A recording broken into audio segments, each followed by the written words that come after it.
दोस्तों नमस्कार। बहुत बहुत स्वागत है आपका आपके अपने चैनल मार्केट स्टडीज़ पर। मैं हूं आपका दोस्त कपिल रस्तोगी। दोस्तों शुरुआत करते हैं रेगुलर मार्केट अपडेट से। निफ्टी 16,630 के ऊपर आपको दिखाई दे रहा है। कल के दिन की बात करें तो निफ्टी ने 16,700 के आसपास का हाई बनाया था, आप देख सकते हैं।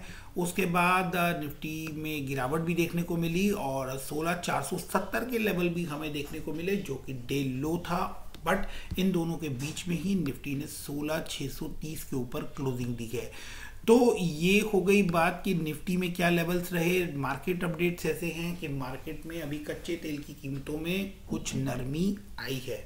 $130 पर बैरल तक पहुंच रहा था, वहां के बाद से अभी $110 पर बैरल के आसपास आता हुआ दिखाई दे रहा है। रशिया यूक्रेन का जो कन्फ्लिक्ट है, जो वॉर अभी चल रही है, उसका कोई सोल्यूशन ऐसा सच बड़ा निकल कर आता हुआ दिखाई नहीं दिया है। बट उम्मीद की जा रही है कि उस दिशा में टर्की में बातें चल रही हैं कि शायद कुछ बीच का रास्ता निकल जाए और आपको इस ये युद्ध जो है ये खत्म होता हुआ दिखाई दे, जिसका असर आपको डेफिनेटली मार्केट के ऊपर पड़ता हुआ दिखाई देने वाला है। 3 दिनों से इंडियन मार्केट जो है निफ्टी की अगर हम बात करें तो 3 दिन से आपको ग्रीन के अंदर बंद होती हुई दिखाई दे रही है।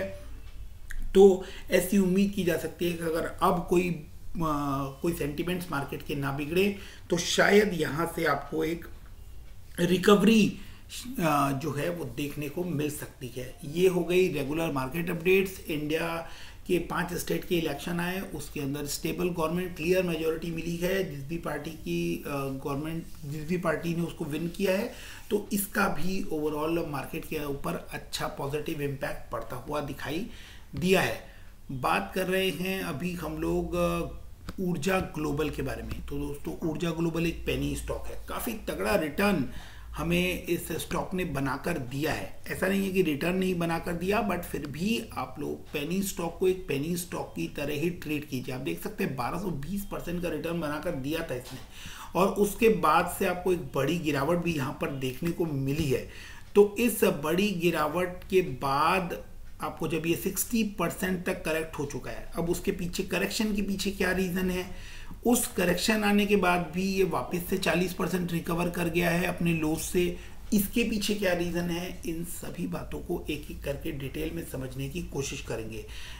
सबसे पहले हम लोग ये समझ लेते हैं कि 52 वीक हाई कितना बनाया इसने, 33 रुपीज़। 52 वीक लो कितना था, 5 रुपीज़।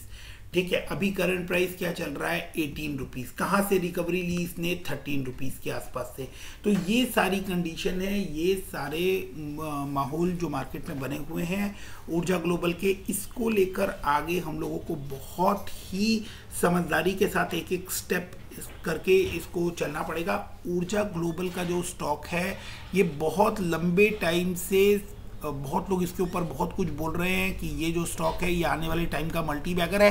काफ़ी तगड़ा रिटर्न इसने बना कर दिया है, वहाँ से आपको 60% रिकवरी भी देखने को मिल गई। एक टाइम ऐसा लग रहा था कि ये वापस आपको वही 10 रुपये 5 रुपये के लेवल पर आता हुआ दिखाई देगा, बट 13 रुपये के आसपास से इसने एक रिकवरी लेना स्टार्ट किया है। क्या कारण है अब वो हम लोग समझने की कोशिश करते हैं, लेकिन उससे पहले इसके फंडामेंटल्स जो हैं उसको समझना बहुत ज़्यादा ज़रूरी है। क्योंकि पेनी स्टॉक्स मोस्टली जब मार्केट में चल रहे होते हैं तो आपने मोस्टली पेनी स्टॉक्स के जब फंडामेंटल आप रीड करेंगे तो उनके बेस में आपको कुछ नज़र नहीं आएगा, यानी no revenue and no profits. आपको लॉसेस के अंदर कंपनी जो है वो रेगुलर हाइज लगाती हुई दिखाई देंगी। वो ज़्यादातर ऑपरेटर ड्रिवन गेम्स होते हैं। तो क्या ऊर्जा ग्लोबल भी एक ऐसा ही ऑपरेटर ड्रिवन गेम है जिसके अंदर रिटेल इन्वेस्टर ट्रैप होते हुए दिखाई देते हैं? बात करें 1000 करोड़ के आसपास की मार्केट कैप, यानी 964 करोड़ की मार्केट कैप इस समय आपको इसके अंदर नजर आ रही है। करंट प्राइस की बात करें तो करंट प्राइस आप देख सकते हैं कि 18 रुपये के आसपास करंट प्राइस है। 34 रुपये इसने अपना हाई बनाया था, 5 रुपये इसने अपना लो बनाया था 34-35 रुपये हाई के बाद। और स्टॉक का पी जो है वो 489 है, विच इज़ टू मच, बहुत ज़्यादा हाई पी के ऊपर काम कर रहा है। क्यों? क्योंकि इस स्टॉक ने बहुत ही तगड़ा रिटर्न बनाकर दिया था। 3 रुपये 4 रुपये के लेवल से रिकवरी लेकर 30 रुपये के लेवल तक जाना, तो आप समझ सकते हैं कि कितना तगड़ा रिटर्न इसके अंदर बनाकर दिया है। फेस वैल्यू 1 रुपीज़ की है, यानी कि हम पेनी स्टॉक तो इसको बोल रहे हैं, but penny stock in terms of market cap आप इसको पेनी स्टॉक बोल सकते हैं। प्राइस वाइज अगर हम देखें तो ये स्प्लिट होने के बाद ये 1 रुपये की फेस वैल्यू के ऊपर फिलहाल 18 रुपये का स्टॉक है। तो ये चीज़ भी आपको समझनी होगी। कुछ पॉजिटिव साइंस भी हैं, चीज साइन है, आपको जो चीज़ समझनी है वो दोनों ही लेवल पर समझनी होगी। जो इसके नेगेटिव पॉइंट्स हैं वो नेगेटिव में लेकर चलिएगा, और जो पॉजिटिव पॉइंट है पॉजिटिव में लेकर चलिएगा। दोनों का जब कॉम्बिनेशन मिलाएंगे फिर क्या पोजीशन बनती है उसके ऊपर फाइनली आपको डिसीजन लेना चाहिए।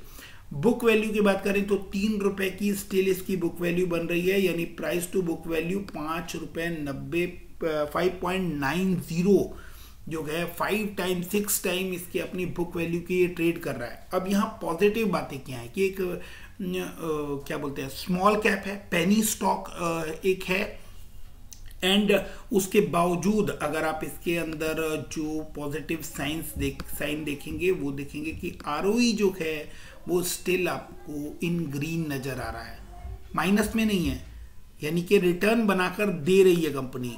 कैपिटल एम्प्लॉयड देखेंगे तो वहां पे भी 1.72% है। डेट की बात करें तो डेट ऑलमोस्ट आपको सिर्फ 5 करोड़ के आसपास, यानी ऑलमोस्ट डेट फ्री आप कंपनी कह सकते हैं। 5 करोड़ का डेट है तो कोई बहुत ज्यादा बड़ा डेट इसके ऊपर नहीं है। इंडस्ट्री पी की बात करें और 32% की होल्डिंग भी प्रमोटर ने स्टिल यहाँ पर होल्ड की हुई है। हालांकि 32% बहुत अच्छी होल्डिंग नहीं है, बट स्टिल अगर हम देखें तो 32% की होल्डिंग प्रमोटर के पास है। अब ऊर्जा ग्लोबल बेसिकली काम क्या करता है, ऊर्जा ग्लोबल के बारे में मैंने आप लोगों को कुछ ब्रीफ किया, लेकिन सबसे पहले जिन लोगों ने कभी ऊर्जा ग्लोबल के बारे में कभी कुछ सुना नहीं, जानते नहीं, उनको पहले ये समझना होगा कि ऊर्जा ग्लोबल काम क्या करता है।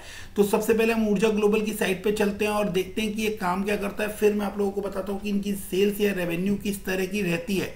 तो सबसे पहले जब ऊर्जा ग्लोबल की साइट पे हम आते हैं तो इनकी साइट खुद बे खुद आपको कुछ चीज़ें क्लियर करती हैं कि ऊर्जा ग्लोबल जो है वो इलेक्ट्रिकल इक्विपमेंट, ईवीज देख रहे हैं आप, इलेक्ट्रिकल व्हीकल्स में इस तरह के बाइक्स एंड मोपेड्स जो हैं वो बनाती हुई दिखाई देती है। इलेक्ट्रिकल इनकी ऊर्जा ई ड्रीम के नाम से कार भी मार्केट में ईवी जो है वो आ चुकी है। ऊर्जा ई प्राइड के नाम से आपको एक स्टॉक दिख रहा है, एक कार दिख रही है। तो इस तरह की आइटम्स में डील करते हैं।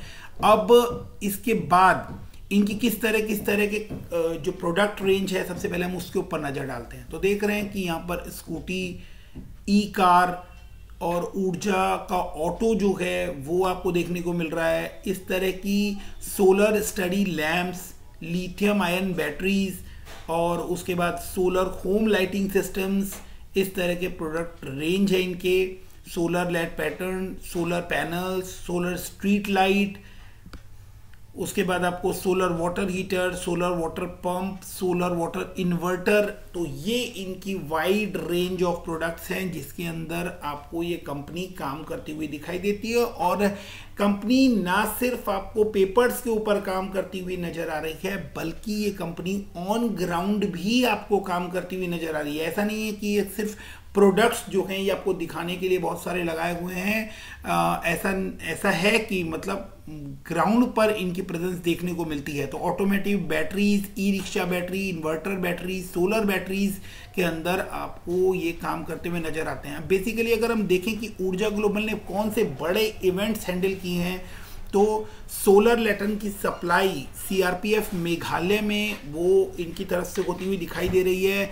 एसी लेड लाइट इन अर्ध कुंभ मेला जो 2016 में अर्ध कुंभ मेला लगा था हरिद्वार में, वहां पर एसी लेड लाइट्स जो है वो ऊर्जा ग्लोबल सप्लाई करती हुई नजर आ रही थी।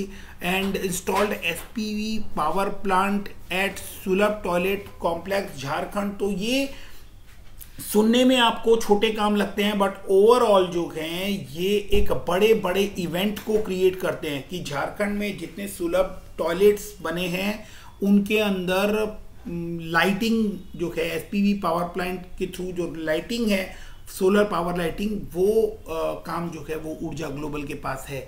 सीआरपीएफ के को जो सोलर लैटर्न सप्लाई करना था वो, अर्धकुंभ में जब मेला लगा था तो वहां पर ऐसी लेड लाइट्स लगाई थी वो, installed solar LED street light in various gram panchayat across India, जो गांव के अंदर जितनी ग्राम पंचायत हैं उनके अंदर सोलर एलईडी लाइट्स जो है वो ये लगाते हैं। अब सबसे इम्पॉर्टेंट चीज़ है, क्यों इन स्टॉक्स का फ्यूचर जो है वो अनडिसाइसिव रहता है, क्यों ये आपको पेनी स्टॉक में या फिर ये रिस्की स्टॉक में काउंट होते हैं। रीज़न है कि इनका कंपटीशन जो है वो टाटा पावर या आप कहें अदानी पावर या बहुत बड़े बड़े जो नाम हैं अदानी ग्रीन्स, उनके साथ अगर इनकी कंपटीशन करेंगे तो डेफिनेटली इनके प्रोडक्ट्स जो हैं वो आपको इतने अट्रैक्ट नहीं करेंगे, क्योंकि वो बड़े नाम हैं। उन बड़े नामों के सामने इनके प्रोडक्ट्स जो हैं वो उनको उस लेवल की कंपटीशन नहीं दे पाएंगे। बट वही एक चीज़ ये भी समझनी होगी कि ये एक छोटी कंपनी है, तो इसके जो प्रोडक्ट्स हैं वो जनरली मासेस को कनेक्ट करेंगे, इतने ज़्यादा कॉस्टली नहीं होंगे, तो मासेस को कनेक्ट कर कर चलेंगे तो डेफिनेटली आपको ऐसी कंपनी के सर्वाइवल की चांसेस में रिस्क भले ही लगता हो बट चांसेस बहुत ज़्यादा हैं। तो इस वजह से, क्योंकि रिस्क बहुत ज़्यादा है और चांसेस भी बहुत ज़्यादा है, इसलिए ये रिस्की स्टॉक बन जाता है। अब इसके अंदर गिरावट क्यों हो रही है, गिरावट वापस से रिकवरी में क्यों ट्रांसफर हो रही है, अब इस मुद्दे पर बात करते हैं। तो सबसे पहले अब हमने फंडामेंटल्स मोटा मोटा देख लिया, अब हम बात करते हैं कि आपको ये किस तरह के काम करती हुई नजर आ रही है। Urja Global is primarily engaged in business of design, consultancy, integration, supply, installation and commissioning, maintenance of grid and grid connected solar power plants and decentralised solar applications. तो इसमें ये काम करते हुए नजर आ रही है। एक बड़ी बात जो यहां पर हमें ध्यान देनी होगी कि ऊर्जा Global is an approved channel partner of ministry of new and renewable energy, MNRE, जो गवर्नमेंट रजिस्टर्ड है, गवर्नमेंट ऑफ इंडिया के ये अप्रूव्ड चैनल पार्टनर्स हैं, जिस वजह से मैं आप लोगों को ऊर्जा ग्लोबल का शेयर जो है वो पास में भी मैंने सजेस्ट किया है एंड अभी स्टिल मैं आपको इसको सजेस्ट कर रहा हूं। बट यहाँ किसी तरह की बल्क बाइंग में आपको सजेस्ट नहीं कर रहा और पहले भी नहीं की थी। आप ग्रेजुअली ऐसे स्टॉक्स में थोड़ा सा पैसा लगा सकते हैं एंड अगर इनके जो चांसेस है, जो इनकी ग्रोथ है, अगर वो इनकी कैपेसिटी के अकॉर्डिंग काम कर गई तो डेफिनेटली आपको ये इन फ्यूचर एक स्टेबल, एक बड़ा रिटर्न देने वाला स्टॉक साबित होता हुआ दिखाई देगा। अभी बात करते हैं चार्ट की, तो आप देख सकते हैं इसने कभी भी अपने 200 DMA को ब्रेक नहीं किया है। आप देख सकते हैं पूरे साल में इसने 200 DMA के ऊपर ही आपको सपोर्ट लेता हुआ दिखाई दिया है। तो अगर आप रिस्क नहीं लेना चाहते, बिल्कुल भी रिस्क के साथ नहीं जाना चाहते, तो आप इसके 200 DMA को इसका सपोर्ट मानकर इसके अंदर एंट्री ले सकते हैं। तो एक बिना टेंशन के अगर आपको ऊर्जा ग्लोबल के साथ रहना है तो आप इसके 200 DMA को हमेशा इसका सपोर्ट जोन माने, आप इसका स्टॉप लॉस भी लगाकर रख सकते हैं कि 200 DMA के नीचे अगर ये जाएगा तो मैं इसको सेल ऑफ कर दूंगा। अभी फिलहाल आपको ये 200 DMA से रिकवरी कर 50 DMA के ऊपर काम करता हुआ नजर आ रहा है, यानी वापस इसके अंदर एक रिकवरी आती हुई दिखाई दे रही है। कंपनी ऑलमोस्ट डेट फ्री है। बात करें कि सेल्स किस तरह की रही है, तो आप देख सकते हैं कि सेल्स जो है वो आपको कुछ जिग-जैग होती हुई दिखाई दे रही है, यानी लास्ट दिसंबर की बात करें तो 38.73 थी और अभी 24 करोड़ की आपको यहाँ पर 25 करोड़ के आसपास की सेल नजर आ रही है, जो कि लास्ट दिसंबर में 39 करोड़ थी। इसका मतलब ये नहीं है कि कंपनी जो है वो यहाँ पर आपको खत्म होती हुई दिखाई दे रही है। क्यों? क्योंकि कंपनी के अंदर रिकवरी करने का मानदा जो है वो आपको दिखाई देता है। सितंबर में 11 करोड़, सितंबर वाले क्वार्टर में 11 करोड़ की सेल थी, वहां से अब आपको 25 करोड़ की सेल दिखाई दे रही है। तो ये चीजें हैं कि आने वाले टाइम में आपको इनकी सेल्स के ऊपर नजर बना के रखनी चाहिए। एक छोटा सा अमाउंट अगर आपने इन्वेस्ट किया हुआ है तो आगे आप इसके रिजल्ट्स को रेगुलर वॉच पर लगाकर रखें। ऑपरेटिंग प्रॉफिट जो है वो आप देख सकते हैं 0.58 और दिसंबर में 0.10 था। प्रॉफिट बिफोर टैक्स की बात करें तो 0.5 था और यहाँ पर 0.32 है। तो एक रिस्क फैक्टर जरूर है इसके साथ, और रिस्क फैक्टर क्या क्या है उसकी थोड़ी बारीकियां मैं आपको समझा देता हूं कि फंडामेंटल्स वाइज अगर इस शेयर के अंदर आपको गिरावट देखने को मिली है तो आपको उसके पीछे के रीजंस क्या है।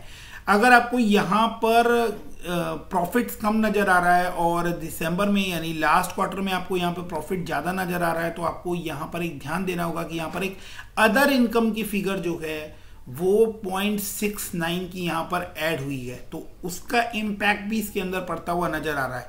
और एक और चीज जहां जिसकी वजह से यहां पर आपको प्रॉफिट जो है वो कम निकल कर आता हुआ दिखाई दे रहा है, जबकि प्रॉफिट यहां पर 0.58 का प्रॉफिट था, यानी यहाँ पर तकरीबन 58 लाख रुपए का प्रॉफिट हमें यहाँ पर देखने को मिल रहा है। लेकिन वो प्रॉफिट जो है वो जब प्रॉफिट बिफोर टैक्स तक पहुंचता है तो सिर्फ 0.32 करोड़ का रह जाता है। उसके पीछे का रीजन क्या है कि इंटरेस्ट की फिगर जो है वो दिसंबर के अंदर 0.20 थी और अभी वो 0.49 है, तो इंटरेस्ट जो है वो बढ़ता हुआ नजर आ रहा है, लेकिन इनका डेट जो है वो रिड्यूस होता हुआ नजर आ रहा है। इसका कहने का मतलब ये है कि इन्होंने जो डेट लिया हुआ है, जो पैसा बाजार से इन्होंने डेट के तौर पर लिया हुआ है, वो बहुत हाई वैल्यूएशन पर लिया हुआ है, इसीलिए डेट कम होने के बावजूद भी इंटरेस्ट इनको ज्यादा पे करना पड़ रहा है। इसी वजह से ऐसे स्टॉक जो हैं वो रिस्की स्टॉक की कैटेगरी में आते हैं। तो इन बातों को हमें ध्यान रखना होगा कि एक छोटी कंपनी के साथ ये प्रॉब्लम्स होती है कि वो जो फंड रेज करते हैं वो फंड वो हाई रेट के ऊपर रेज कर लेते हैं, जिसका इम्पैक्ट उनके प्रॉफिट्स मार्जिन के ऊपर आता हुआ दिखाई देता है। तो अदर इनकम एक रीजन हो गया and high percentage of interest एक रीजन हो गया, जिसकी वजह से आपको इसके प्रॉफिट्स के ऊपर असर आता हुआ दिखाई दे रहा है। ईयरली की बात करें तो ट्रेलिंग 12 मंथ्स में 118 करोड़ एस्टिमेट किया जा रहा है, प्रॉफिट 2 करोड़ के आसपास यानी लास्ट ईयर के बराबर ही प्रॉफिट एस्टिमेट किया जा रहा है।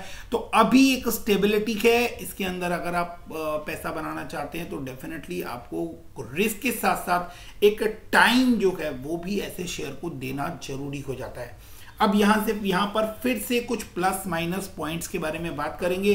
शेयर कैपिटल अगर हम देखें तो 51 करोड़ से 52 करोड़ की हो गई है। ये स्मॉल कैप जो छोटी कंपनी होती है उनके साथ ये एक प्रॉब्लम होती है कि वो शेयर कैपिटल जो है वो बढ़ा लेते हैं, जिसका इम्पैक्ट जो है वो शेयर प्राइस के ऊपर या आप कहें कि जो प्रॉफिट का डिस्ट्रीब्यूशन होता है उसके ऊपर पड़ता हुआ नजर आता है। कंपनी ने अपनी रिजर्व स्ट्रेंथ को थोड़ा सा बढ़ाया है, 104 करोड़ की रेंज से 111 करोड़ की रेंज में चले गए हैं, तो ये एक पॉजिटिव साइन है।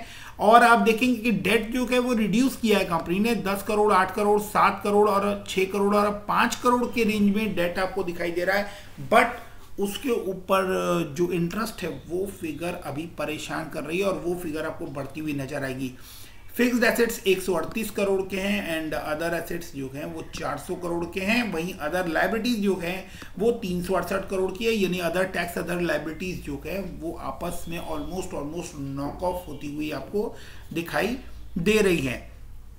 इसके बाद हम देखें कि इनका शेयर होल्डिंग पैटर्न कैसा है, तो शेयर होल्डिंग पैटर्न में एक कंसिस्टेंसी प्रमोटर ने बना रखी है। 32% के आसपास प्रमोटर के पास होल्डिंग है, उसमें से कुछ प्लेज नहीं किया हुआ है। एफआईआई इसके अंदर पैसा डाला है, मतलब दिसंबर में जहां पर आपको एफआईआई ने ताबड़तोड़ बिकवाली की है वहीं एफआईआई ने इसके अंदर पैसा डाला है। तो एफआईआई इसके अंदर पैसा डाल रहा है, ये सोच के आप कभी इसके अंदर कोई बल्क इन्वेस्टमेंट मत कीजिएगा।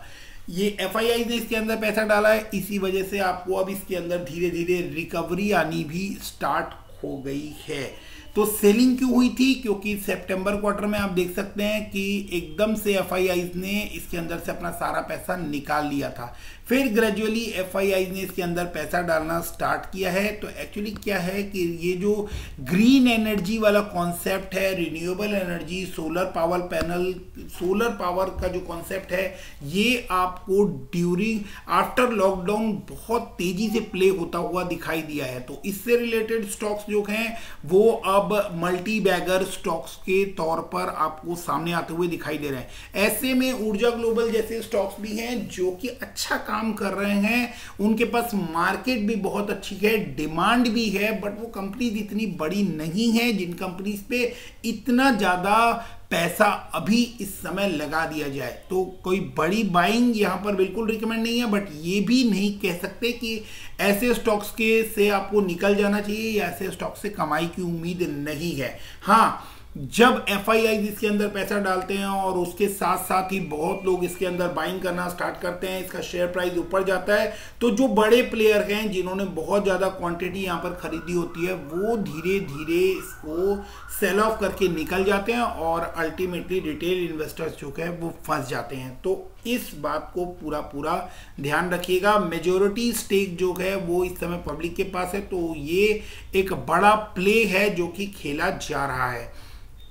अब बात कर लेते हैं कि ऊर्जा ग्लोबल को लेकर फाइनली हमें क्या करना चाहिए। मैंने आप लोगों से ऊर्जा ग्लोबल के काम से लेकर ऊर्जा ग्लोबल के फंडामेंटल्स तक सब कुछ डिटेल में डिस्कस कर लिए, लेकिन ये पॉइंट है कि इस स्टॉक में क्या करना चाहिए। तो इस स्टॉक में अगर अभी तो फिलहाल आपको अपर सर्किट लगता हुआ दिख रहा है, अगर आपको किसी दिन मौका मिले तो डेफिनेटली आपको इस स्टॉक के अंदर एंट्री लेनी चाहिए। अब बात है कि जिन लोगों ने बहुत हायर लेवल पे स्टॉक को पकड़ लिया है, कहीं 30 रुपए 35 रुपए के रेंज में, 30 रुपए 25 रुपए कहीं पे भी यहाँ पर अगर किसी ने बाई किया है तो अब उसको क्या करना चाहिए। तो दोस्तों, अगर आपने छोटी क्वांटिटी बाई की है तो आपको टेंशन लेने की कोई ज़रूरत है नहीं, क्योंकि ये स्टॉक जो है ये थोड़ा टाइम भले ही ले सकता है लेकिन ये आपको रिटर्न देकर जाएगा। अब प्रॉब्लम कहां पर है, अगर आपने बड़ी बाइंग कर रखी है फिर आपको क्या करना चाहिए। अभी ये आपको अच्छे मोमेंटम में दिख रहा है, आपका लॉस मिनिमाइज हो रहा होगा। जब तक आपको ऐसा लगे कि हाँ इस लेवल तक मैं लॉस बियर कर सकता हूं, वहां पर आप अपनी बड़ी पोजीशन को जरूर से हल्का कर लें। मार्केट जरूर मौका देती है, फिर मौका देगी और आप ऊर्जा ग्लोबल से ही पैसे बना पाएंगे, लेकिन ग्रेजुअली धीरे धीरे आप पैसा डालें और जैसे जैसे बढ़ता जाता है फिर आप इसके अंदर इन्वेस्टमेंट बढ़ा सकते हैं। अभी तक इसके रिजल्ट्स जो है वो इतना ज़्यादा अट्रैक्ट नहीं करते फाइनेंशियल कि इसके अंदर बड़ा पैसा डाला जा सके। मैंने ये स्टॉक तकरीबन 6-7 रुपए के आसपास लिया था और इसमें से मैं 23 रुपए के आसपास इसमें से निकल गया हूं। तो फिलहाल अब मैं अभी इसके अंदर एंट्री नहीं ले रहा हूं। बाकी आप लोगों को जो बिल्कुल सही लगे आप लोग वो डिसाइड कीजिएगा। अपने सेल्फ एनालिसिस स्टार्ट कीजिए, अपने फाइनेंशियल एडवाइजर से बात कीजिए, अपनी रिस्क टेकिंग कैपेसिटी देखिए और एक बात कभी मत भूलिएगा कि कैपिटल का लॉस बिल्कुल भी मत कीजिएगा। तो ऐसे में आपको करना क्या है कि आपको छोटी क्वांटिटी बाई करनी है। अगर आप उस रैली का हिस्सा बनना चाहते हैं कि नहीं सब लोग इसके अंदर पैसा बना रहे हैं, मुझे भी इसके अंदर पैसा बनाना है, तो बड़े पैसे के लालच में डेफिनेटली मत जाइएगा। छोटा सा पैसा लगाइए, अगर वो पैसा बड़ा बन जाता है तो दैट्स वेरी गुड।